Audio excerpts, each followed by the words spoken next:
Assalamualaikum warahmatullahi wabarakatuh. Halo, apa kabar kamu semua? Berjumpa lagi bersama saya Lupus yang selalu setia mengulas film-film keren dalam negeri tempo dulu. Oke Cing, apakah kamu pernah tahu tentang film superhero Indonesia tahun 70-an yang keren di eranya? Yaps, film ini berjudul Rama Superman Indonesia yang rilis di tahun 1974. Film yang tak kalah teknologi dan pengemasan dengan film-film produksi Hollywood ini disutradarai oleh Frans Totok. Dan para pemeran di film ini antara lain August Melas sebagai Rama Superman, Yenny Rahman sebagai Lia, dan Boy Syahlani sebagai Andi si penjual koran. Dalam perkembangan saat ini, ternyata film Rama Superman Indonesia telah dilarang peredarannya secara internasional karena hak cipta yang memakai nama Superman. Biji mana rasa penasaran kita terhadap salah satu film superhero yang besar di masa itu? Yaps, tetap stay ikutin Lupus ceritain alur filmnya.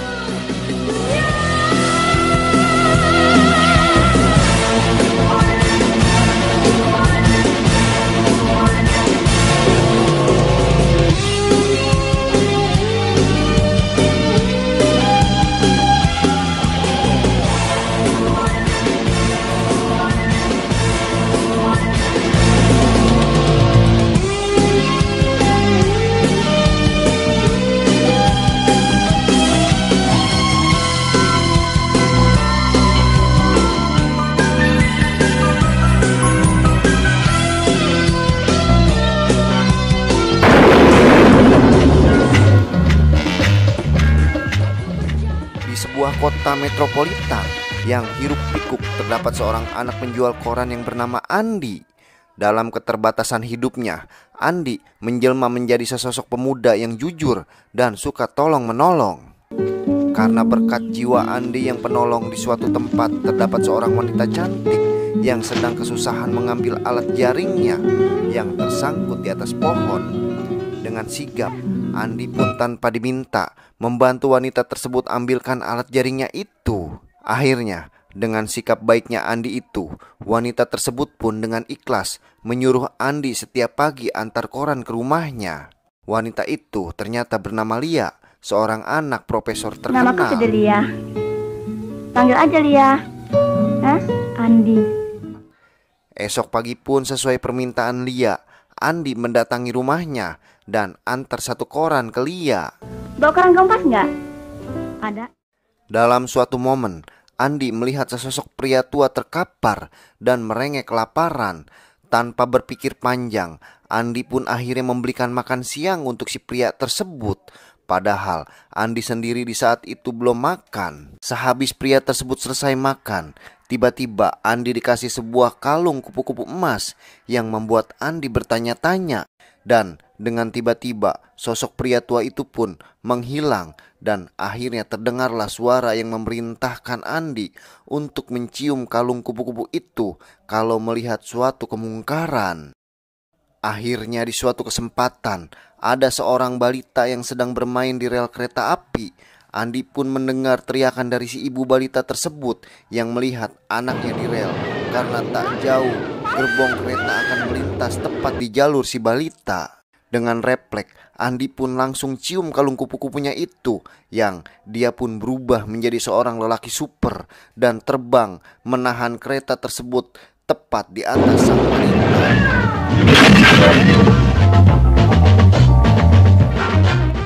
Di suatu ketika, Andi pun diajak oleh Lia antar jalan-jalan ke Ragunan. Dan tak disangka ketika mereka kembali ke mobilnya Lia, di situ terdapat pria ODGJ yang membawa golok. Mereka berdua pun akhirnya dikejar-kejar oleh pria ODGJ itu. Dan akhirnya Rama pun hadir berkelahi melawan pria ODGJ itu. Dengan kekuatan supernya, pria itu pun dibuat tak berdaya sekali pukul oleh Rama.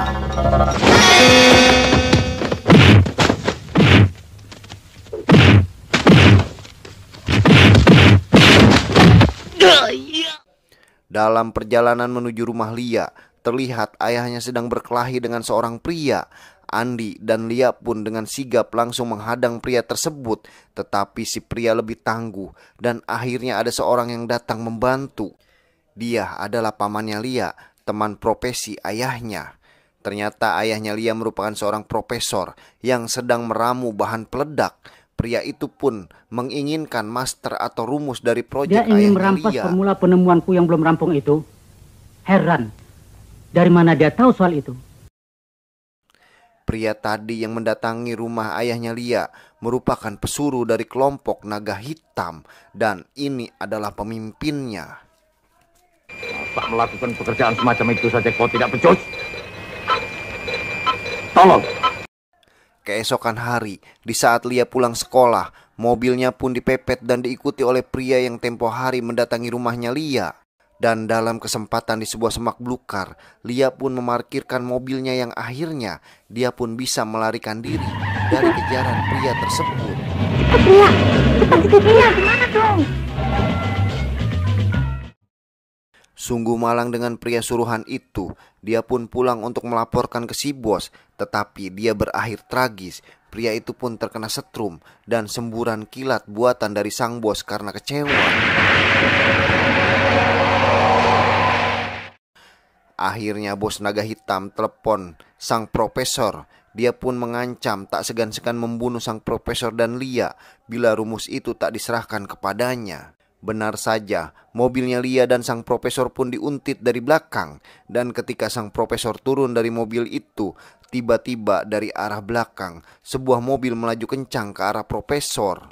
Beruntung, Rama di saat yang tepat bisa menahan mobil itu dan dia pun langsung angkat mobil itu dan diputar-putar.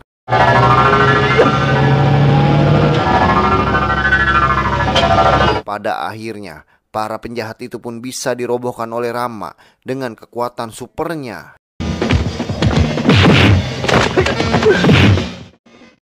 Di lain waktu di saat Rama dan Lia berada di taman, mereka pun diculik oleh orang-orang naga merah.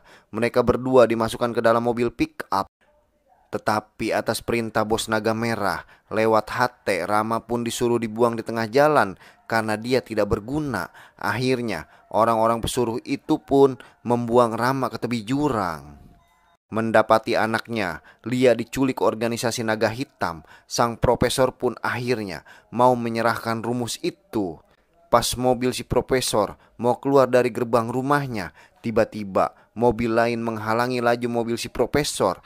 Ternyata mereka semua merupakan kelompok dari naga hitam yang menculik juga profesor. Sebelum sang profesor berangkat, dia pun sudah menelepon pihak kepolisian tentang anaknya yang diculik. Di saat tidak ada kabar dari si profesor, pihak kepolisian pun ternyata bekerja secara senyap. Kejadian Lia dan ayahnya diculik oleh organisasi naga hitam ternyata sudah diketahui oleh Rama Superman. Pertemuan antara anak dan ayah pun terjadi di dalam markas naga hitam. Melihat anaknya terancam oleh gerinda besi yang mengarah ke lehernya, akhirnya sang profesor pun luluh dan akan menyerahkan rumus racikan bom peledak itu ke naga hitam. Tanpa disangka, Rama hadir dan membuat kekacauan di markas naga hitam. Rama pun memborbardir satu persatu sudut dan merobohkan para anggota naga hitam. Dan sampai pada akhirnya, Rama dipertemukan dengan sang pemimpin naga hitam.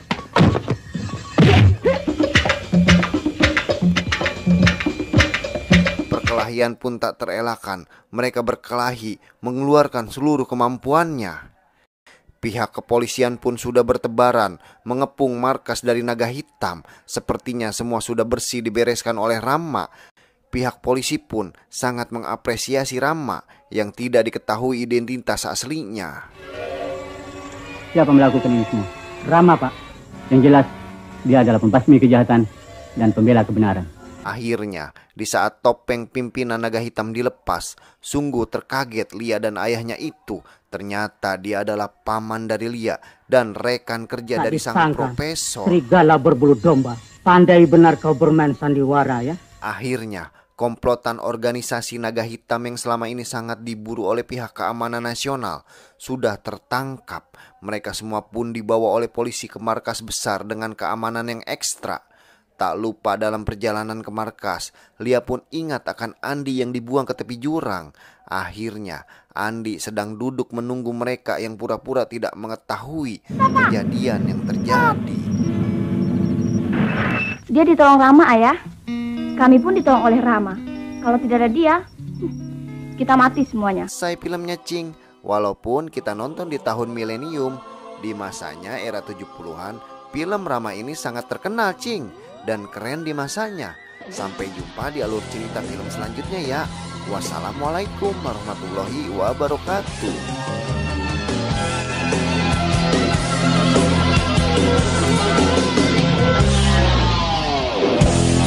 Jejak kata